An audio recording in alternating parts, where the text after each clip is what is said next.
Wali, ku terbang tinggi, ku dapatkan dengan iman menyanyikan. Wahai Raja Wali, ku terbang tinggi, ku dapat. Sekali lagi, come on, easy sing. Bagai Raja Wali, ku terbang tinggi, ku dapatkan kekuatan baru. Tuhan, kau tempat perlindungan. You back people, kota benteng dalam hidupku. Katakan takkan pernah, takkan pernah ku takut ragu. Kau sumber kekuatan hidupku. Sekali lagi, Tuhan, kau tempat perlindungan, kota benteng dalam hidupku. Takkan pernah ku takut dan ku ragu. Kau sumber kekuatan hidupku. Katakan dalammu, dalammu ku dapatkan kekuatan baru. Amin. Dalammu ku dapatkan kekuatan baru. Di dalammu, dalammu ku dapatkan kekuatan baru. Dalammu ku dapatkan kekuatan baru. Sekali lagi, dalammu ku dapatkan kekuatan baru. Dalammu ku dapatkan kekuatan baru. Bersama-sama nyanyikan. Tuhan, kau tempat perlindungan. Yang percaya kita aman dalam Tuhan, boleh berikan sorak-sorai yang terbaik. Haleluya. Bapak Ibu dipersilakan untuk bisa duduk kembali.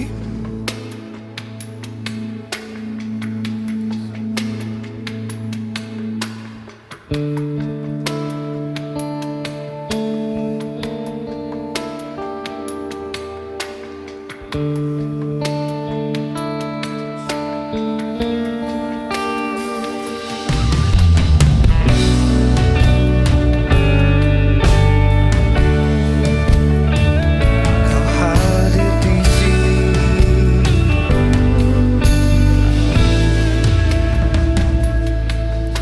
Tuhan hadir di bait kudusnya. Saat umat mencari wajahnya, berseru, berdoa, bersujud menyembah, dan menikmati kehadirannya. Tuhan mau dekat dengan umatnya, yang datang dengan segenap hatinya. Berseru, doa, bersujud menyembah, dan menikmati kehadirannya.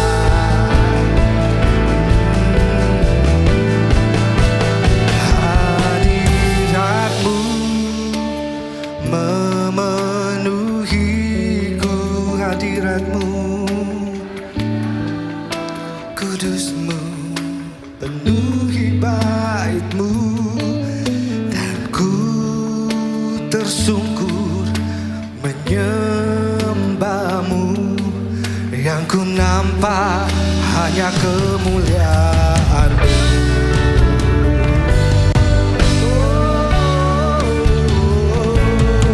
Kemuliaan-Mu.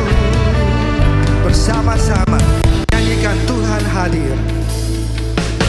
Tuhan hadir di bait kudusnya.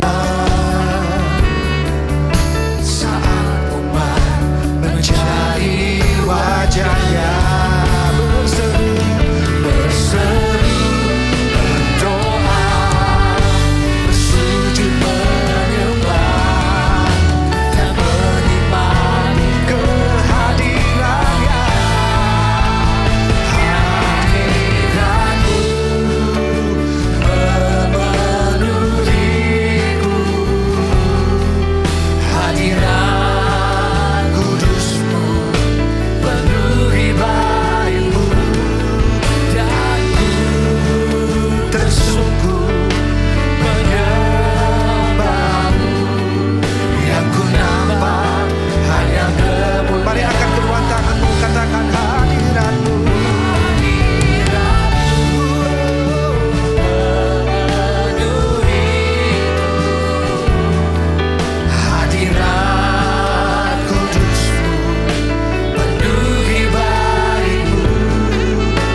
Kau hadir di sini,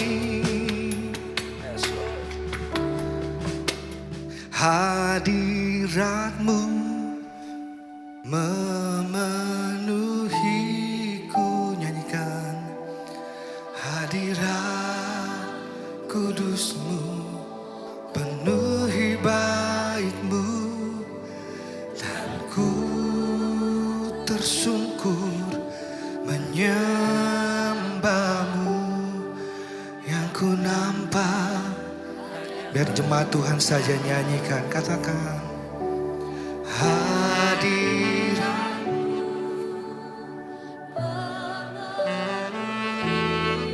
Amin. Hadirat penuhi baitmu, ku tersungkur menyembahmu.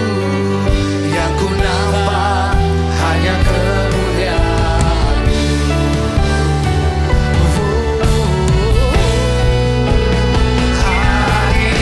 Hadirat-Mu memenuhiku,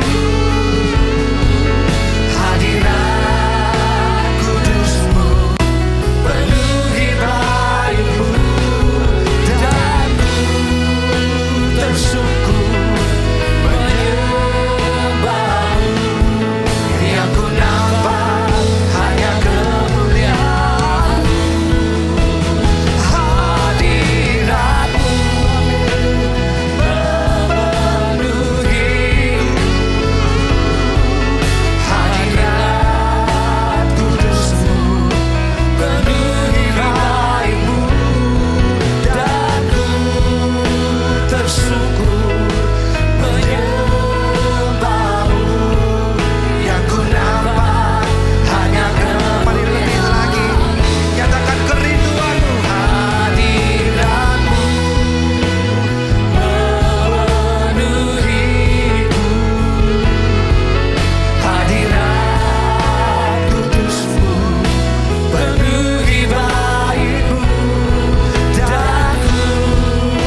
sepakat berkatakan, ya Tuhan, kemuliaan hanya bagimu.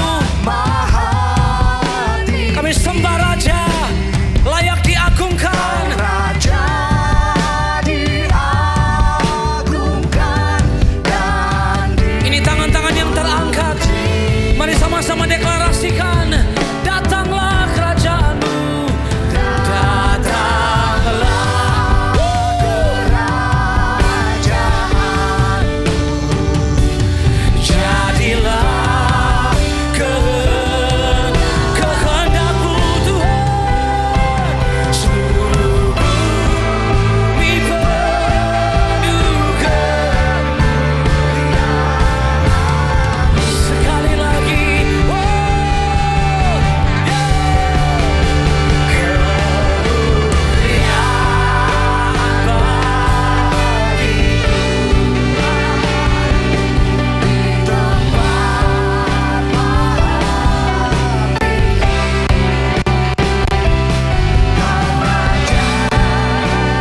diagungkan.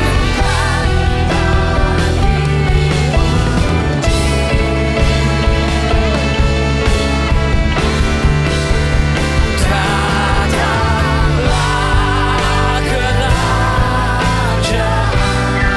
Jadilah kehendak. Kami sepakat sama-sama seluruh bumi penuh kemuliaan-Mu. Sama-sama tempat ini penuh kemuliaan Tuhan. Tempat ini penuh kemuliaan. Mari lepaskan berkat. Katakan sama-sama, Indonesia penuh kemuliaan-Mu. Indonesia penuh kemuliaan-Mu. Haleluya. Yes, Lord.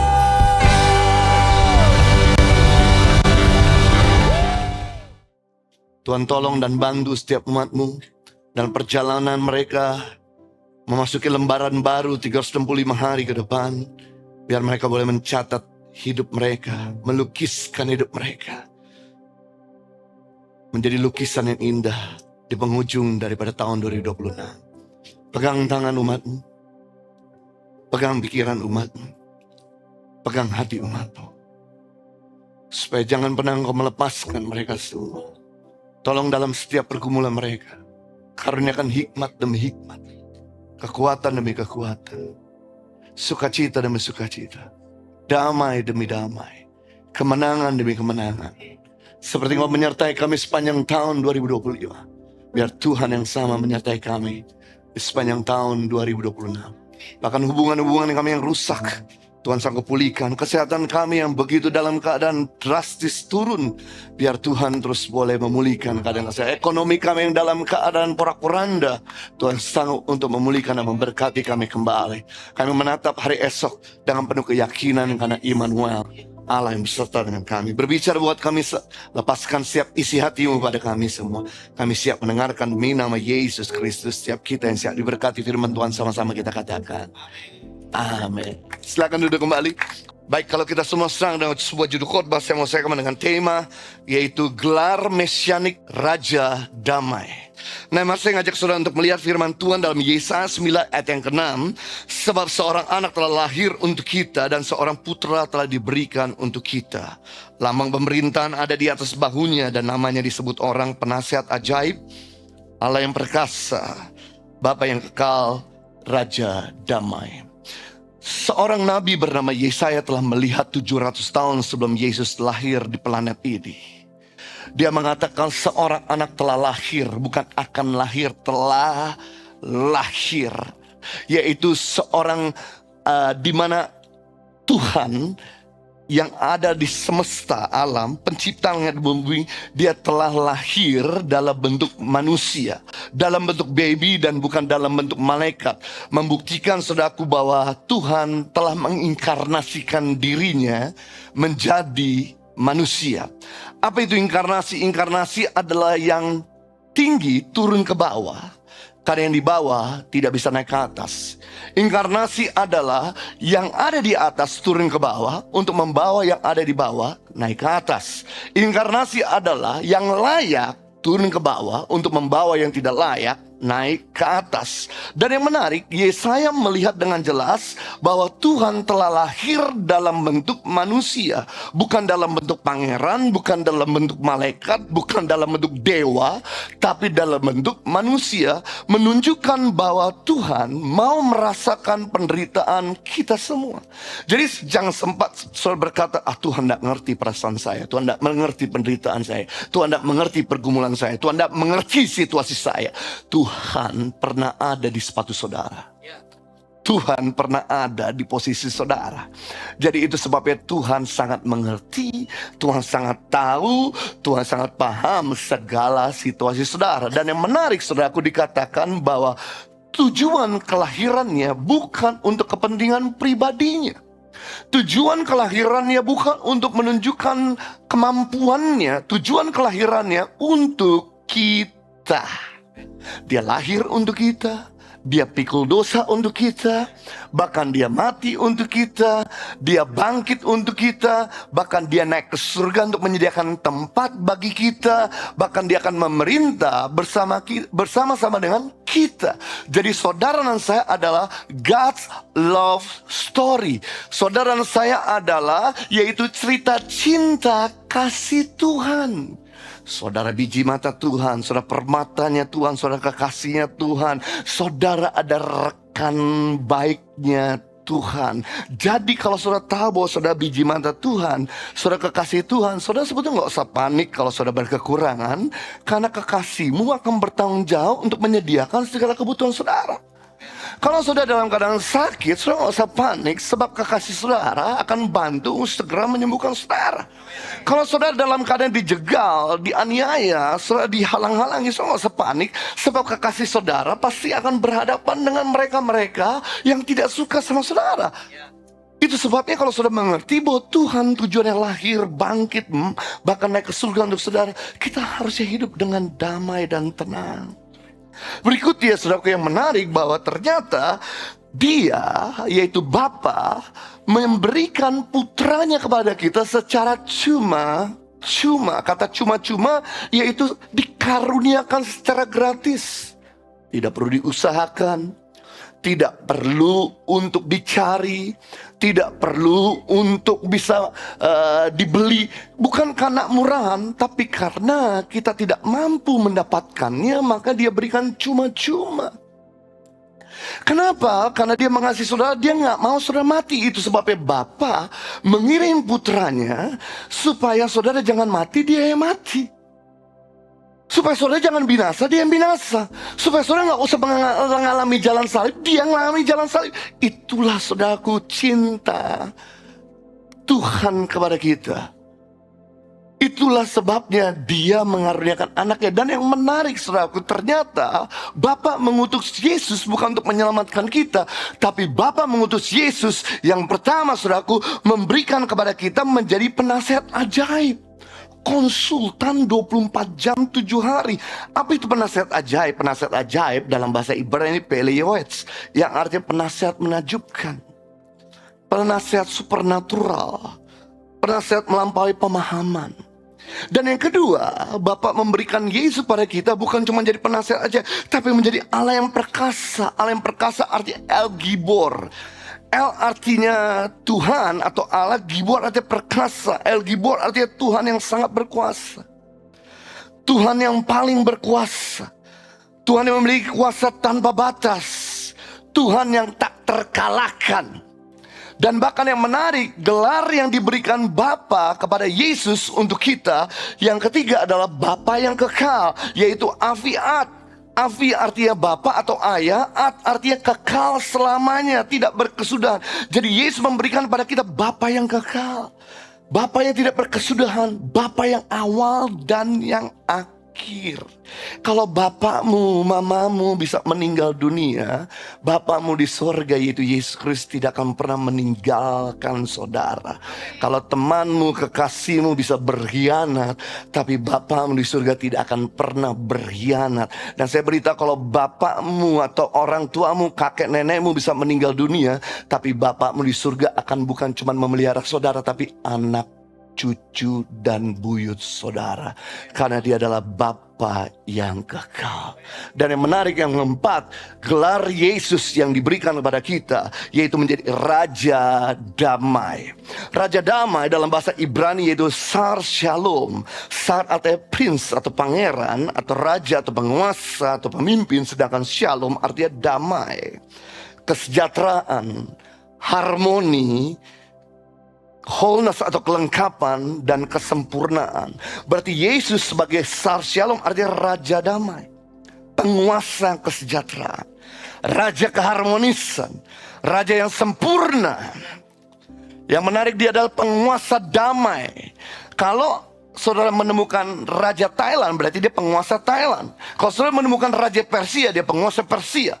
Kalau saudara ketemu dengan Raja Babel, dia ada penguasa Babel. Tapi masalah, Yesus adalah Raja Damai, berarti penguasa damai sejahtera.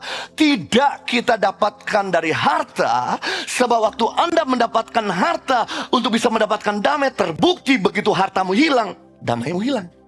Banyak orang berkata, saya akan mendapatkan damai kalau saya sukses. Terbukti artis-artis Hollywood yang sukses, yang terkenal, yang kaya, yang cakep, akhirnya berakhir mati bunuh diri, overdosis. Why? Karena mereka nggak bisa menemukan kedamaian dari kesuksesan. Banyak orang berkata kedamaian didapatkan dari hubungan yang baik. Terbukti begitu orang tuamu meninggal, begitu kakek nenekmu meninggal, begitu kekasihmu meninggal, damai hilang. Ada orang berkata, saya akan damai kalau saya menjalankan ritual agama. Terbukti, saudaraku, ternyata ada begitu banyak orang melakukan ritual agama, stres, disuruh puasa, disuruh ibadah, disuruh doa, disuruh baca Alkitab, stres, beban berat. Terbukti ritual agama tidak memberikan damai. Damai diberikan oleh Raja Damai, penguasa damai. Dan yang menarik, saudaraku, kata Shalom bukan sekedar tidak ada perang, tapi kata Shalom artinya harmonis. Tidak ada perpecahan antara kamu dengan Tuhan. Tidak ada konflik antara kamu dengan sesama, dan kamu dengan dirimu sendiri.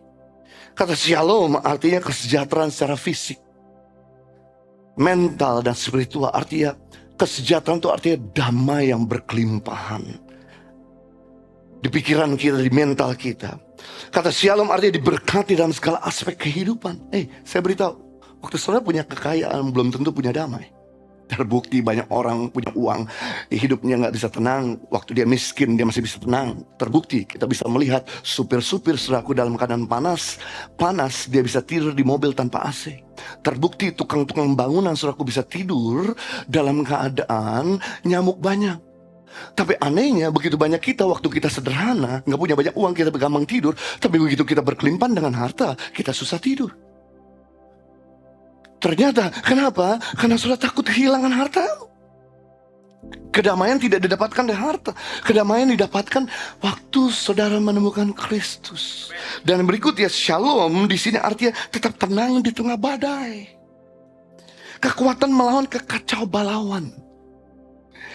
Di mana saudara bisa mengendal situasi genting, tetap dalam keadaan tenang. Itu arti kata damai yang sesungguhnya. Suatu kali diadakan sebuah lomba lukisan dengan tema damai.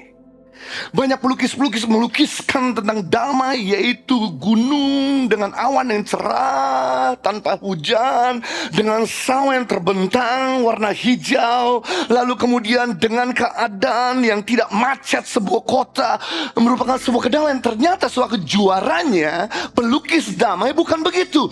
Ternyata juara pelukis damai temanya adalah yaitu mereka yang melukis tentang badai, tentang hujan, tentang petir, tentang hujan deras, tentang yaitu air terjun yang hebat, tapi ada burung yang bisa tidur tenang.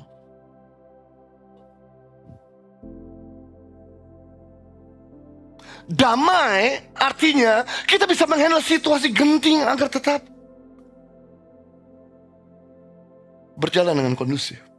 Seperti burung ini bisa tidur dalam keadaan situasi yang sangat tidak bersahabat.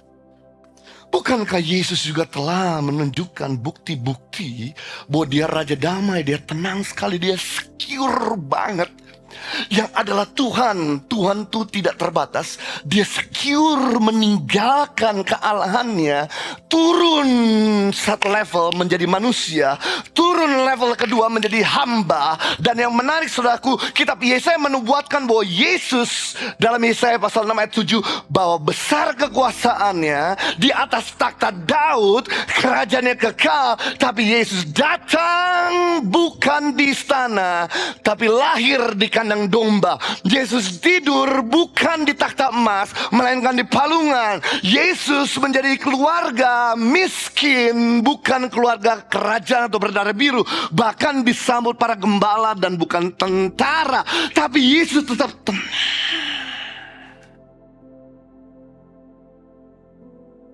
Dia gak merasa turun pangkat itu sesuatu yang menakutkan, sesuatu yang menggelisahkan. Bagaimana dengan saudara? Kalau saudara diturunkan pangkat saudara, diturunkan gaji saudara, diturunkan posisi saudara, dimakan mangkok saudara, dimakan porsi saudara sama orang, apakah saudara gelisah atau saudara bisa tenang? Damai sejahtera adalah saudara bisa tenang dalam situasi genting. Seperti yang Yesus contohkan juga pada waktu dia sedang mengajak murid-muridnya pergi berlayar. Di tengah malam jam 3 pagi datanglah angin sakal yang begitu hebat, yang bahkan menghantam kapal murid-muridnya dan kapal Yesus hampir mau tenggelam. Murid-murid panik, tapi Yesus tetap bisa tidur dengan nyenyak. Bagaimana kalau saudara di pesawat terbang datang tribulation? Apakah saudara langsung panik? Atau saudara tetap bisa tidur dengan nyenyak?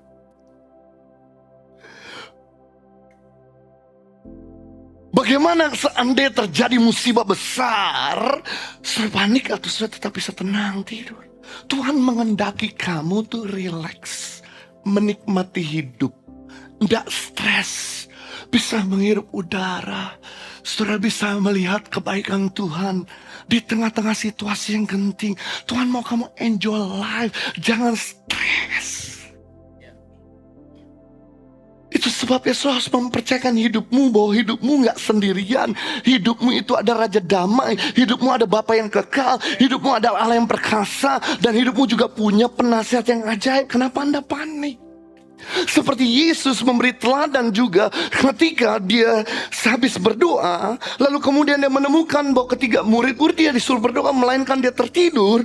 Dia gak kecewa dengan murid-muridnya, dia gak marah dengan murid-muridnya, melainkan kemudian dia pergi. Selaku dia berhadapan dengan Yudas dengan memberikan ciuman palsu, ciuman pengkhianatan. Yesus gak gampar itu muridnya,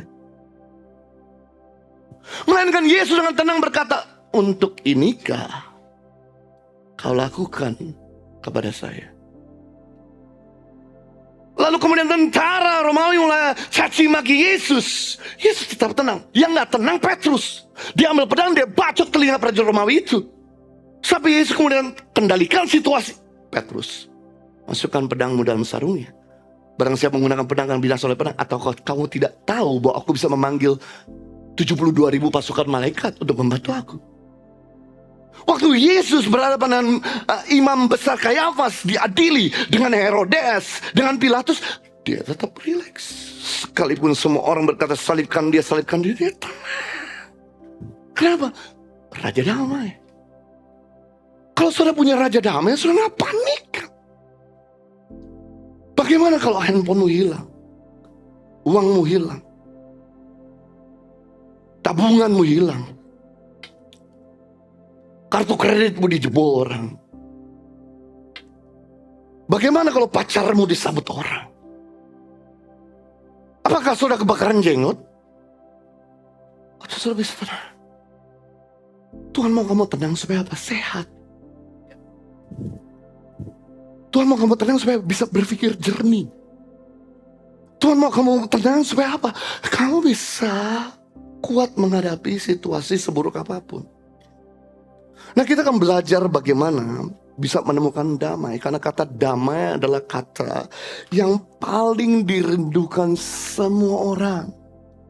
Namun pada kenyataan sulit sekali untuk kita bisa dapatkan kata damai. Nah, itu sebabnya saya mau ajarin kepada kita semua untuk kita bisa mendapatkan damai ketika kita bersedia hidup tertib dan teratur.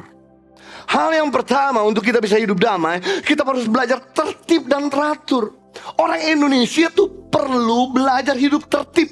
Kenapa ya? Kalau sudah pergi ke Singapura lebih tenang, kalau sudah pergi ke Australia lebih tenang, kalau sudah pergi ke New Zealand lebih tenang. Kenapa? Karena orang-orang di sana hidupnya tertib. Kenapa waktu saudara ke India nggak tenang? Kenapa waktu saudara pergi ke Afghanistan nggak tenang? Karena orang-orang sana tidak tertib. Order is the basic to peace. Keteraturan atau ketertiban adalah dasar kedamaian, pusat kedamaian. Berarti ketidakteraturan adalah sumber ketidakdamaian. Apa itu tertib? Tertib artinya teratur. Menurut aturan, rapi, sopan, dengan sepatutnya. Ingat, Roh Kudus kita adalah Allah yang tertib. 1 Korintus pasal 14 ayat 33. Sebab Allah tidak menghendaki kekacauan, tetapi damai sejahtera. Bisa bayangkan, di dalam ibadah ini tidak tertib. Saya tahu Roh Kudus bisa memanifestasikan dengan cara yang luar biasa. Tapi sudah bisa bayangkan, pada waktu presiden worship, kita bisa mengangkat tangan, kita bisa berbahasa roh, kita bisa lakukan apa saja. Tapi begitu dia mulai turun musiknya, saudara juga jadi tenang. Saudara nggak ada yang lari-lari, nggak ada yang teriak-teriak. Mungkin kalau ada orang yang berkata, oh Yesus baik, Yesus baik. Sementara saya lagi khotbah, Yesus baik. Betul, Yesus baik. Tapi dia yang nggak tertib nih. Akan ganggu orang, bikin kita nggak tenang. Sama seperti waktu sudah nonton bioskop di bawah film Avatar yang kedua, tiba-tiba di sebelah saudara ada yang lupa silent HP, kemudian bunyi kering. Dia udah gak ganggu, harusnya kan tinggal silent. Dia angkat, halo, oh ya, sorry, saya lagi ada di bioskop. Ketidaktertiban membuat ketidakdamaian. Sama dengan renovasi building ini, kita gereja rumah Tuhan, tapi kita harus submit kepada manajemen MOE. Manajemen MOE mengizinkan, di atasmu itu apartemen. Kamu boleh membobok cuma jam 6 pagi sampai jam 10. Lebih daripada itu, kamu gak boleh bobok. Kami belajar tertib. Walaupun kami rumah Tuhan, lu gak tahu kita nih Tuhan ada di sini. Lu harusnya dengerin Tuhan dong. Enggak, kita tertib, kita ikutin aturan main. Sama hal, waktu saudara naik kendaraan bermotor, lalu kemudian saudara merasa damai naik motor. Kenapa? Karena saudara punya SIM, saudara punya STNK. Tapi coba, waktu saudara lagi mengendarai sepeda motor, saudara lihat lampu merah, saudara tabrak gitu lampu merah, pasti langsung gak damai. Takut ada polisi, takut ketabrak orang. Dan kalau saudara benar-benar nabrak, itu saudaraku, pasti rasa dihantui masuk di dalam hati saudara.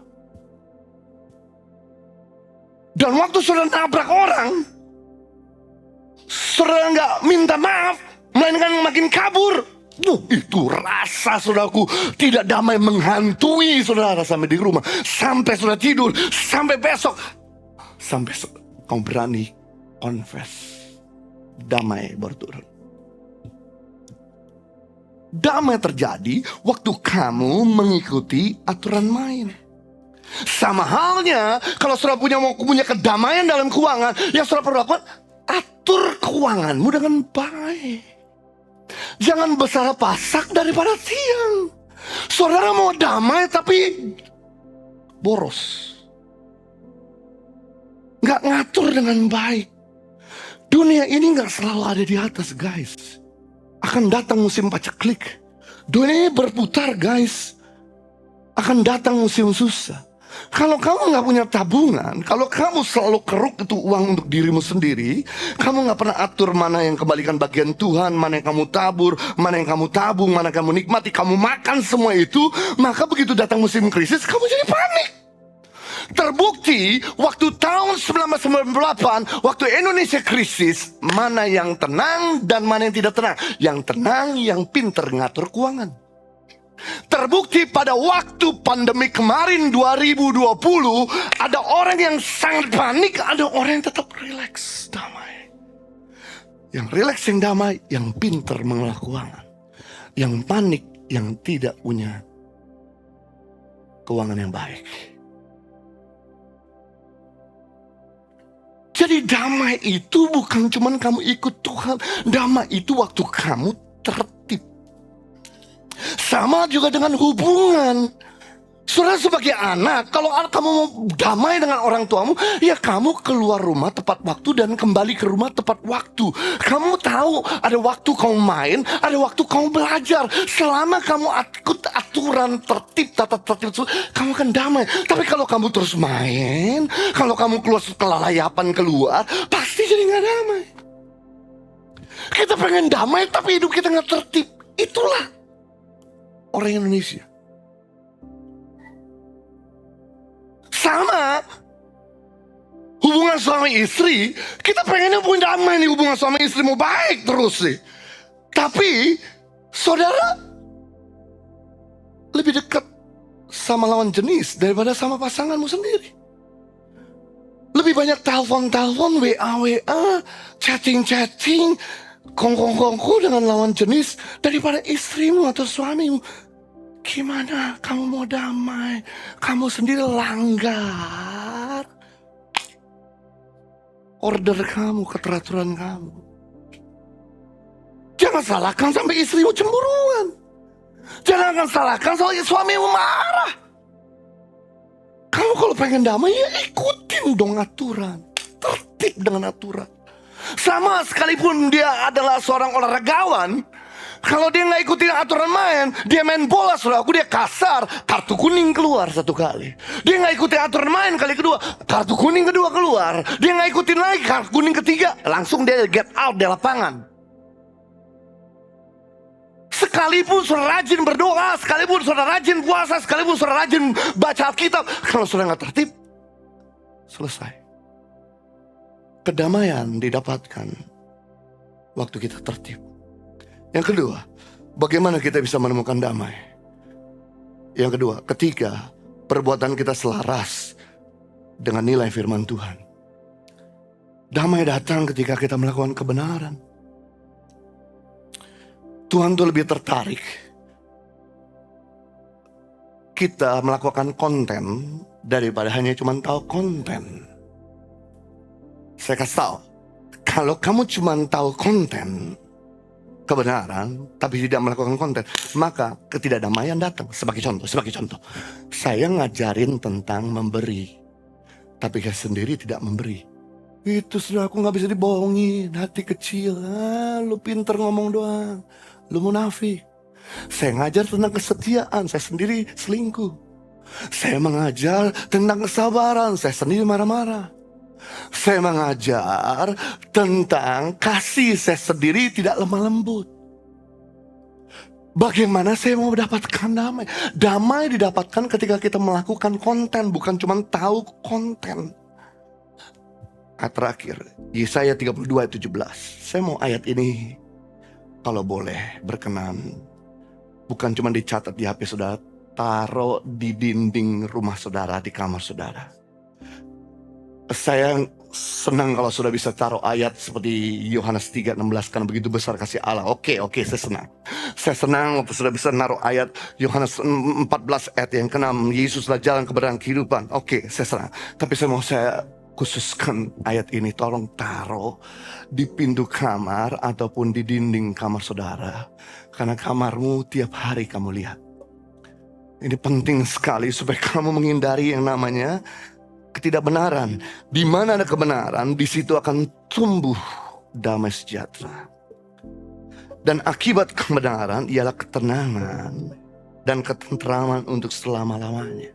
Berarti kitab Yesaya sedang memberitahu di mana ketidakbenaran, di situ akan tumbuh ketidakdamaian sejahtera. Dan akibat ketidakbenaran ialah ketidaktenangan dan ketidaktentraman untuk selama-lamanya. Kita mau tentram, kita mau damai, tapi nggak benar hidup kita. Saya kasih tahu, kedamaian tidak bisa dicuri oleh apapun dan oleh siapapun kecuali hadirnya dosa dalam hidup kita. Sekali lagi saya ulangi, kedamaian tidak bisa dicuri oleh apapun dan oleh siapapun kecuali hadirnya dosa dalam hidup kita. Begitu kamu bikin dosa, that's it. Walaupun you rajin beribadah, walaupun you rajin memberi persembahan perpuluhan, walaupun you rajin pelayanan, walaupun you baca Alkitab rajin, walaupun kamu suka menyembah Tuhan, itu damai sejahtera langsung hilang. Pes! Seperti uap, hilang. Gone dalam sedetik itu. Bang! Padahal kita mengumpulkan damai dengan susah payah, kita mendapatkan damai dengan susah payah, tapi gara-gara kita bikin dosa, das, langsung hilang seperti embun. Pes! Karena kedamaian didapatkan dari kebenaran. Hidup ini udah susah guys. Please lah, jangan ditambah susah karena perbuatan bodoh kita.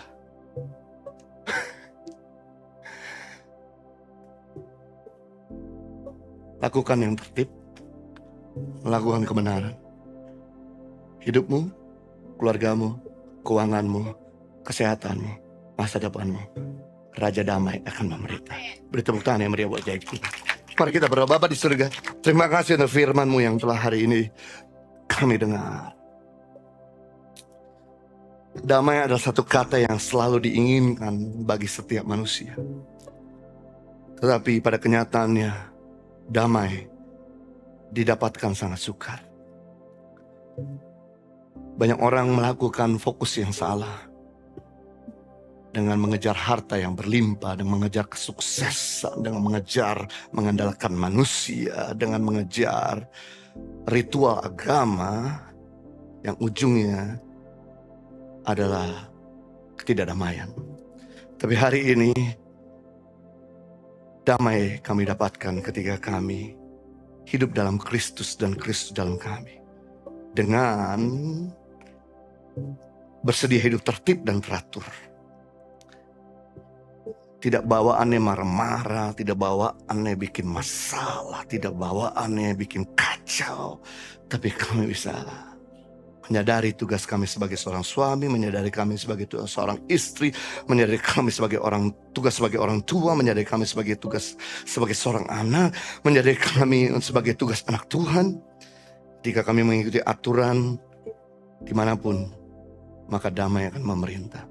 Kami belajar yang kedua, untuk kami bisa menemukan damai, jangan berbuat selaras dengan nilai yang kami pegang secara firman Tuhan. Tuhan tolong untuk setiap kami dimampukan untuk melakukan kebenaran, bukan cuma tahu kebenaran. Karena akibat kebenaran ialah tumbuh damai sejahtera, ketenteraman, dan kesejahteraan untuk selama-lamanya.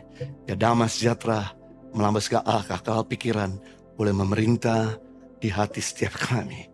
Untuk kami meninggalkan tahun ini dengan confident dan masuk tahun yang baru dengan optimis. Demi nama Tuhan Yesus Kristus, setiap kita yang sudah diberkati sama-sama katakan amin. Tuhan Yesus mengasihi saudara.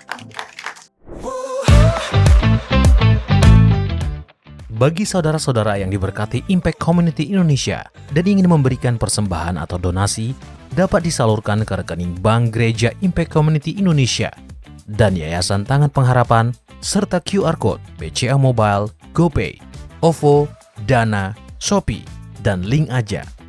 Ibadah Impact Community Indonesia berlangsung on-site di Mall of Indonesia, lantai P3, Kelapa Gading, Jakarta Utara.